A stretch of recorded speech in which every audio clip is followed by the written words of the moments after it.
you today. I know the eagle is a little bit cockeyed. Why would I choose that word? It's a little bit like cattywampus. Let me stop. Off kilter. Tilted a little bit. It's just a little bit tilted. Please forgive me.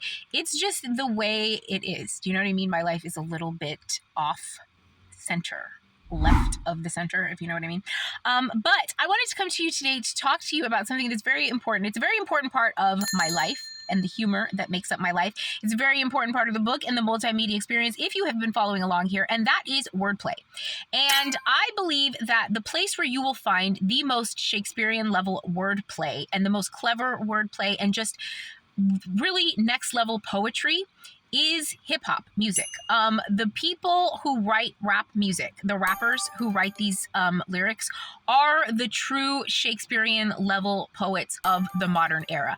The alliteration, the metaphor, the simile, everything that they use is always so pitch perfect. Obviously, it's not in a scholastic way, but in an actual artistic and literary way. You are not going to find artistry closer to Shakespearean level wit anywhere in industry. You know, you're definitely not going to find it in the writing of, as in like acting or, you know, like a play.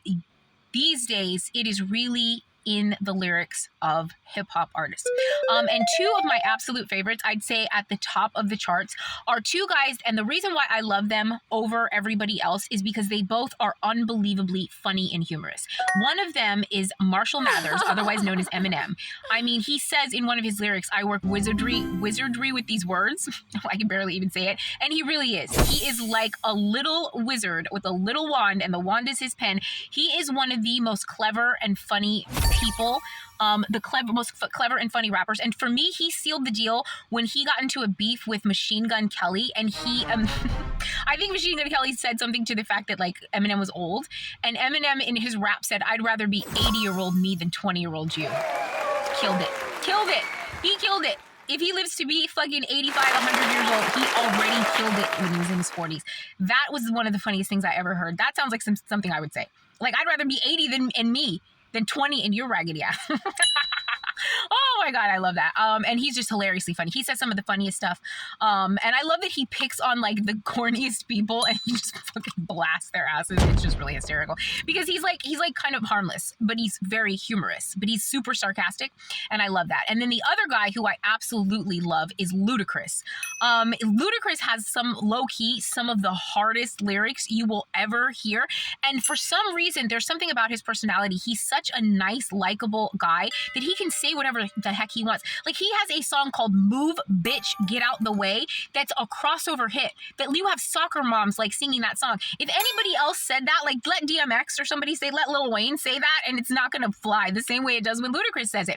And some of the stuff that he says is so clever and so funny, and he's such like a tough guy to be such a nice guy, and his voice is so commanding. He really, really is a lot of fun. Word of Mouth, which is one of his first albums, is one of my favorite albums of all time. Definitely one of the best hip-hop albums that came out that year. And he's one of those guys where like he's like kind of like a mainstream guy because I see him in like commercials for pretty much, it seems like, everything. However, he still comes with the heat, with the lyrics, and they're funny. Like, he says stuff that's real aggressive and real like gangster-like, but it's super funny. And he kind of reminds me of myself. Both of them kind of remind me of myself in that way, where they're kind of like out there, like, and they'll say some out-of-pocket stuff, but you can tell they're not like mean people. They're not aggressive people. They're not really like gangster people. So they can say some crazy stuff and people just laugh. And I definitely do. And I love, and then there's a lot of lyricists like who really just come with the poetic heat. It's not nearly as funny sometimes, but it's still as beautiful. Hey! Oh, I just scared Clementine. Anyway, that's it for now. Love ya.